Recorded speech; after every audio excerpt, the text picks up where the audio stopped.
Nah, di sini perlu dijelaskan sebagai pemahaman aja bahwa apa yang kita kerjakan selama ini pastinya kita sudah mengalaminya. Yang pertama, masalah scam dan penyebabnya harus kita pahami. Kenapa? Karena ini penting sebagai pemahaman untuk melihat di mana kelebihannya sistem ini. Nah, pertama kita pernah melihat sistemnya bisnis pemasaran ini dia gagal bayar sehingga menyebabkan scam. Kemudian webnya shutdown, jadi beberapa minggu ini, beberapa hari yang lalu, itu ada kasusnya web shutdown karena larangan dari pemerintah, jadi webnya dimatikan oleh pemerintah sehingga dia tidak ada sistemnya lagi bisa berjalan sehingga scam. Kemudian web dihacker ini sering terjadi, jadi karena ini faktor dana server terpusat. Kemudian web diblok sama pemerintah, ya kasusnya seperti tadi yang beberapa hari yang lalu. Kemudian uang dibawa kabur owner atau manajemen atau admin. Nah, ini ada hubungannya dengan dana terpusat. Dana terpusat yang dimaksud adalah ketika kita menjalankan suatu bisnis pemasaran, uang kita itu di-store ke rekening tertentu atau ke wallet address tertentu, itu dana terpusat. Walaupun dia smart contract, tapi dia ketika di-store ke address wallet atau ke smart contract, itu ada lumbungnya, itu namanya dana terpusat, seperti itu. Kemudian script disetting dan diganti plan. Jadi ini sering terjadi di dalam bisnis pemasaran. 2 bulan terakhir itu 2% misalnya pembayarannya, tapi setelah 3 bulan itu 0,5% seperti itu. Jadi marketing plan-nya dirubah, jadi menyebabkan trust menurun dan akhirnya scam. Kemudian beban sistem berat, ini maksudnya ada hubungan dengan janji-janji seperti investasi, ROI misalnya 5% per hari, misalnya 30% per bulan. Nah, di sini ada potensi beban sistemnya. Nah, jadi penyebab utama yang bisa disimpulkan dari historical puluhan tahun yang lalu di dalam bisnis pemasaran itu faktor yang menyebabkan scam itu adalah web terpusat dan dana terpusat. Nah, setelah kita pelajari ini, kemudian kita pelajari proses, ciri-ciri ini itu tidak sama sekali ditemukan di proses.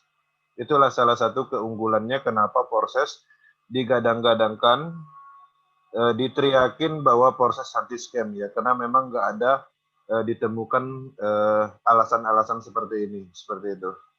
Oke. Nah, di sini saya akan menjelaskan kenapa proses sering disebut tidak bisa scam.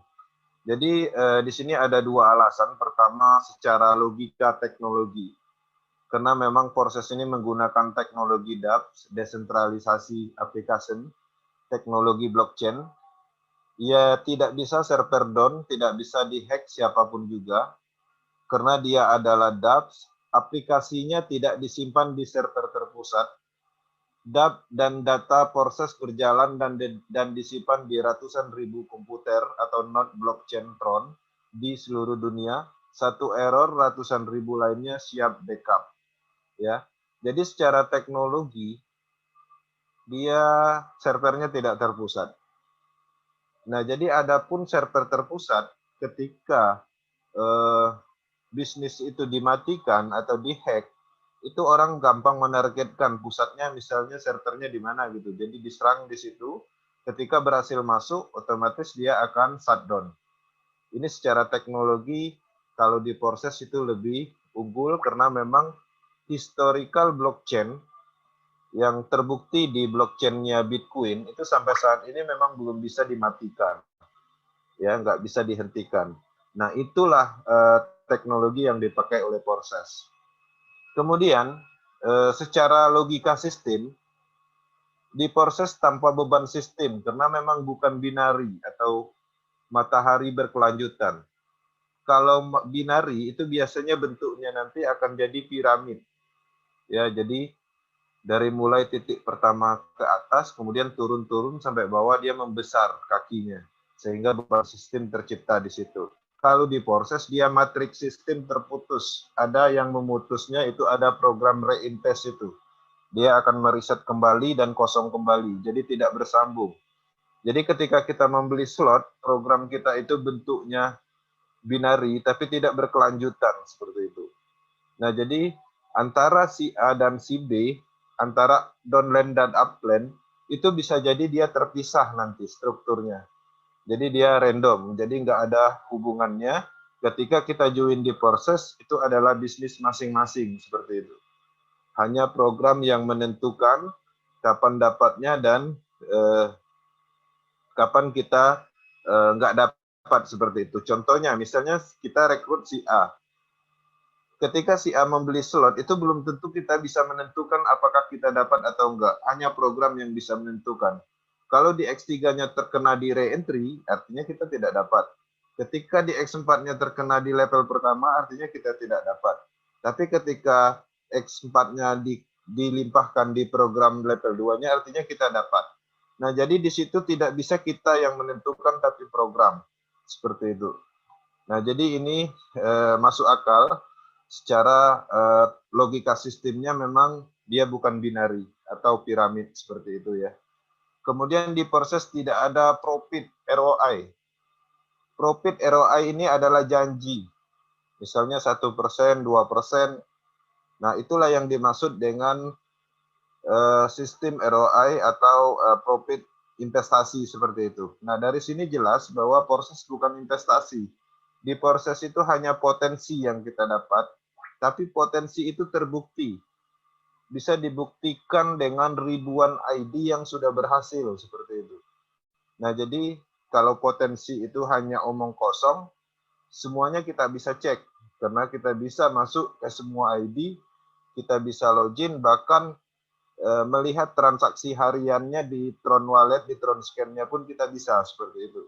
Nah, jadi potensinya itu bisa dibuktikan by data. Nah, jadi jelas proses, kemudian dia sudah menggunakan teknologi DApp, teknologi blockchain, yang dipakai Bitcoin, Ethereum, Tron, dan sejenisnya. Jadi dia sudah menggunakan teknologi sejenis Bitcoin, cuman dia bedanya smart contract, bukan cryptocurrency, seperti itu. Oke, next. Nah, jadi ini ada beberapa pertanyaan yang pada umumnya sering ditanyakan sama orang yang paling sering ditemukan, makanya kita rangkum di sini. Nah, jadi di sini banyak yang menganggap bahwa proses ini MLM. Nah, perlu diketahui perbedaannya adalah ketika proses ini dijalankan, dia memiliki sistem yang adil untuk semua member.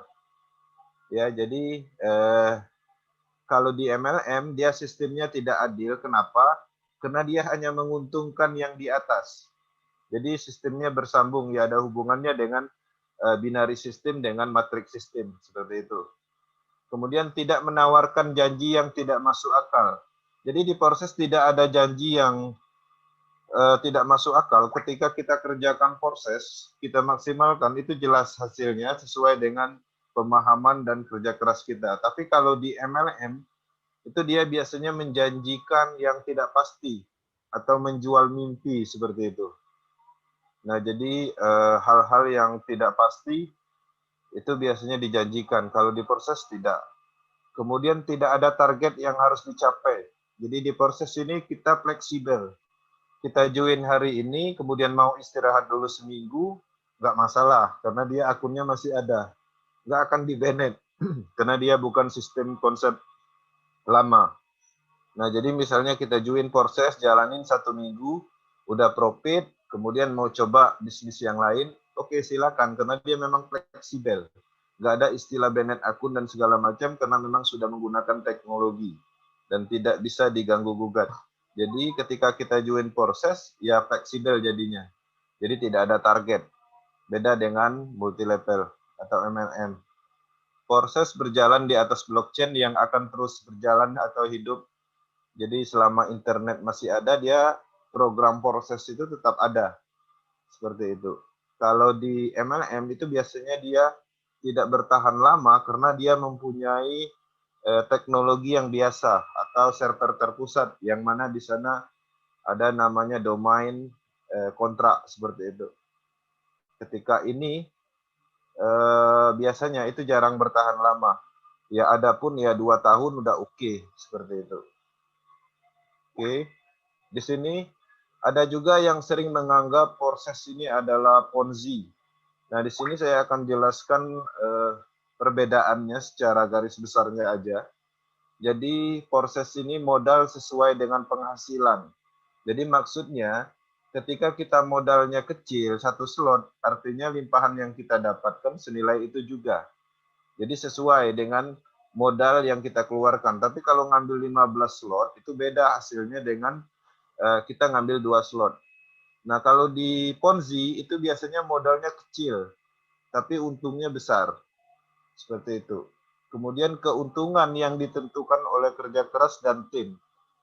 Jadi keuntungan ditentukan oleh kerja keras, ya, pemahaman, kemudian tim, kuatnya tim, itu diproses. Kalau di Ponzi, dia menjanjikan keuntungan tetap per bulan. Ini persentase ya, 30% per bulan, 60% per bulan, tapi belum tentu. Itu nyampe 3 bulan ya, seperti itu biasanya. Kemudian, proses tidak mengelola dana Anda dan 100% transparan. Di proses itu tidak ada dana yang dikelola, murni crowdfunding system, tapi sifatnya sangat transparan. Jadi nggak ada development mengambil sedikit pun dari dana yang masuk seperti itu, murni untuk komunitas itu sendiri. Jadi crowdfunding system yang sudah berjalan 100% transparan. Nah, kalau di Ponzi itu dana diatur perusahaan, tidak jelas alirannya. Jadi kalau di Ponzi itu biasanya dia bercerita tentang suatu konsep real business, dana itu dijalankan di bisnis, seperti itu. Kemudian ketika kita join, dananya masuk ke rekening perusahaan, tapi dana itu nggak jelas diputarnya kemana, karena memang tidak ada transparansinya. Ya, dia bisa aja bilang misalnya untuk bangun hotel, tapi tidak bisa dibuktikan 100%. Seperti itu. Kemudian sistemnya adil, menguntungkan semua member. Nah, jadi ini yang dimaksud dengan adil ini, itu kita mendapatkan income itu sesuai hak kita, karena sudah ditentukan di slot. Titik programnya itu sudah ditentukan di slot, jadi kalau memang slot itu dilimpahkan, dapatnya dengan kita ya untuk kita, seperti itu.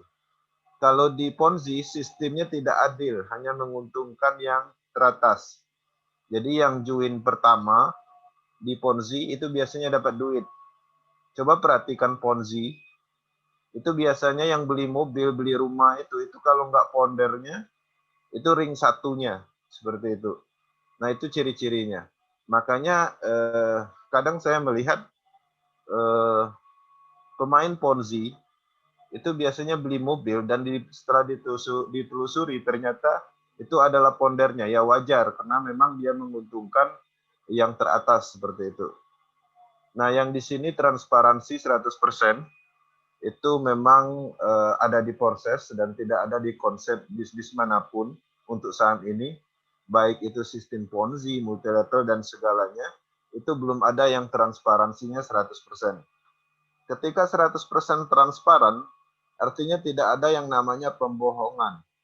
Ketika tidak ada pembohongan, artinya tidak ada potensi scam. Scam itu disebabkan dari ketidaktransparansi. Itu biasanya seperti itu. Oke. Nah, di sini paling banyak ditanyakan berapa lama balik modal. Nah, jadi pertama yang perlu dipahami, tergantung dari aktif ya, keaktifan. Jika aktif, maka semakin cepat untuk balik modal karena penghasilannya 100%. Jadi kalau kita aktif, join hari ini, 1 jam ke depan itu bisa balik modal. Kalau aktif. Seperti itu. Karena 100% itu untuk member itu sendiri, untuk user, untuk program sesuai dengan programnya. Kemudian tergantung random matrix, bisa juga dibantu dengan limpahan dari matrix yang bagus. Nah, jadi di sini ada hubungannya dengan jalur matrix kita. Apakah kita ada di jalur matrix yang baik atau tidak, seperti itu. Ini pernah saya jelaskan di forum akademinya untuk masalah ini. Jadi memang di proses ini ada matrik yang bagus dan ada juga matrik yang sepi. Karena kita melihat ada beberapa kawan-kawan yang lama mendapatkan limpahan, setelah ditelusuri ternyata dia berada di matrik yang tidak baik. Nah, untuk di tim power team itu dipastikan matriknya bagus, karena di global system, di globalnya proses itu ada 3 tim aja yang besar, yang matriknya bagus. Power team, top team, dan elite team. Kebetulan kita berada di power team. Oke. Kemudian di yang ketiganya, itu tergantung dari slot yang dibuka. Jadi semakin besar slot, maka semakin besar juga potensi limpahan globalnya, seperti itu, atau potensi tron yang didapat. Karena kita berada di posisi sesuai dengan slot, seperti itu ya. Jadi limpahan itu nilainya sesuai dengan slot yang kita ambil. Kalau slotnya kita ambil 1 slot, ya pasti hasilnya beda dengan orang yang mengambil 10 slot. Karena limpahan di slot 10 dengan slot 1 itu nilainya berbeda. Seperti itu. Oke. Nah, jadi di sini saya akan menjelaskan sedikit yang perlu dipahami. Ketika kita join proses dengan modal 5 juta, ketika kita memahami teknologinya proses, memahami bahwa proses ini ditemukan pertama di dunia, memahami rumitnya algoritma yang ada di blockchain itu. Nah, modal 5 juta, 3 juta itu sangat tidak sebanding, seperti itu. Sangat tidak sebanding dengan slot atau program yang kita dapat. Itu yang perlu dipahami. Kemudian, ketika kita join proses 1 bulan, 2 bulan, bahkan 1 tahun belum mendapatkan limpahan, ketika kita bandingkan dengan potensi seumur hidup bisa diwariskan, itu sangat tidak sebanding. Seperti itu. Itu harus dipahami. Jadi jangan join hari ini, 1 minggu nggak dapat limpahan, tapi dia join proses, kemudian dia merokok, tidur, nunggu limpahan. Setelah 1 minggu nggak dapat limpahan, ribut, seperti itu. Itu sangat tidak masuk akal dengan potensi yang dia dapat. Sedangkan dia dapat potensinya itu seumur hidup dan bahkan bisa diwariskan, seperti itu. Nah, itu tolong dipahami. Oke. Kemudian di sini sering juga yang menanyakan kenapa proses tidak butuh legalitas. Nah, pemahamannya sama seperti yang dijelaskan oleh Bang Agus, bahwa proses ini tidak butuh yang namanya izin beredar, karena dia sudah tidak ada yang bisa mengontrol. Dia bebas mau masuk ke negara mana aja, ke siapa aja, karena dia sifatnya desentralisasi. Dia sudah menggunakan teknologi blockchain.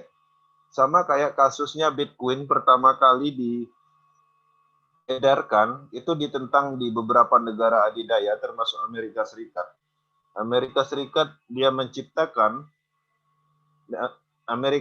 dia menciptakan teknologi juga untuk memberhentikan peredaran Bitcoin, tapi ternyata nggak bisa. Karena memang teknologi blockchain sampai saat ini belum bisa dihentikan. Nah, teknologi inilah yang dipakai proses. Jadi tidak ada, dia sifatnya independen, tidak ada kontrol siapapun. Makanya dia tidak perlu ada perusahaan, tidak perlu ada legalitas, tidak perlu ada kantor, karena dia berjalan di node komputer jaringan internet seluruh dunia. Oke. Nah, garis besarnya proses ini, sebenarnya proses ini bukan investasi, itu yang paling penting. Proses ini adalah platform crowdfunding yang memungkinkan member untuk mendapatkan Tron, di mana Tron tersebut adalah mata uang digital yang sudah memiliki nilai yang baik dan dapat dijadikan sebagai aset yang berharga. Ya, itu kesimpulannya dari proses ini. Jadi proses bukan investasi. Proses ini adalah platform crowdfunding. Cuman platform crowdfundingnya ini sudah menggunakan teknologi, bukan crowdfunding biasa. Crowdfunding biasa itu misalnya arisan kayak gitu. Nah, itu crowdfunding juga, tapi dia masih biasa aja sebelum menggunakan teknologi, masih dikontrol oleh moderatornya atau adminnya, seperti itu. Nah, jadi ini yang paling penting, proses adalah platform crowdfunding ya pertama di dunia yang sudah menggunakan teknologi blockchain. Oke, sekian. Terima kasih penjelasannya. Lebih dan kurang saya mohon maaf jika ada penjelasan yang kurang baik atau tidak bisa diterima. Dan terima kasih waktunya yang bersedia menunggu sampai selesai. Eh, untuk selanjutnya saya serahkan kembali ke Bang Aris untuk melanjutkan ke sesi berikutnya. Oke.